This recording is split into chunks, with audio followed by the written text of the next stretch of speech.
بسم اللہ الرحمن الرحیم۔ آج ہم اقبال کی ایک خوبصورت نظم جو بانگ درہ میں ان کی شعرا کتاب میں شامل ہے، تصویر درد، ان کی نظم تصویر درد کے یہ 4 مصرے آپ کے سامنے لکھت اور پڑھت لرن ود سعدی کے چینل سے کافی دنوں کے وقفے کے بعد میں پیش کر رہا ہوں۔ اقبال کی نظم تصویر درد کے ان 4 مصروں میں کچھ خاص لفظ استعمال ہوئے ہیں جن کا معنی سمجھنا بھی ضروری ہے۔ ان 4 مصروں میں جو خاص لفظ استعمال ہوئے ہیں اس میں لالا، ایک لفظ لالا، اس کا مطلب ایک قسم کا سرخ پھول ہے جس کے اندر سیاہ داغ ہوتا ہے، اور اقبال کا یہ ایک محبوب لفظ ہے۔ ان کے کلام میں بعض اوقات اس لفظ سے مراد مسلمان یا ملت اسلامیہ ہے۔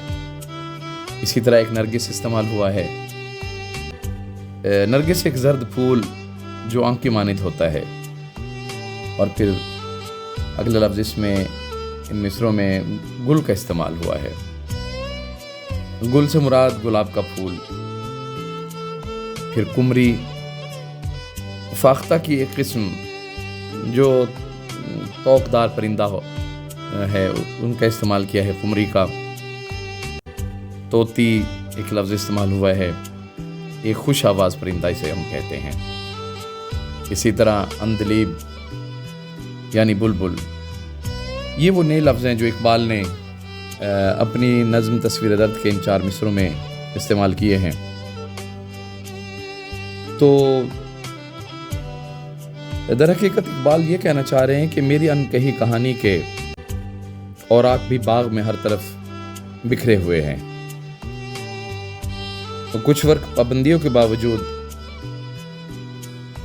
لالے نے، کچھ نرگس نے اور کچھ گل نے اٹھا لیے ہیں۔ یعنی باغ میں جو مختلف قسم کے پھول، یا وطن میں جو مختلف رہنما، مفکر اور شاعر ہیں، وہ میری ہی ترجمانی کر رہے ہیں۔ فاختاؤں، طوطوں اور بلبلوں کی درد بھری آوازیں سن کر یہ محسوس ہوتا ہے کہ باغ میں بسنے والوں نے میرے فریاد کرنے کا انداز چرا لیا ہے۔ میں جس پر سوز طرز میں جلسوں میں شعر پڑھتا ہوں، بعض دوسرے شاعروں نے بھی وہ طرز اپنا لیا ہے، اور میری کہانی حسرتوں بھری ہے۔ اس لیے وہ کہتے ہیں کہ اٹھائے کچھ ورق لالے نے، کچھ نرگس نے، کچھ گل نے، چمن میں ہر طرف بکھری ہوئی ہے داستاں میری، اڑا لی قمریوں نے، طوطیوں نے، اندلیبوں نے، چمن والوں نے مل کر لوٹ لی طرز فغاں میری، طرز فغاں میری۔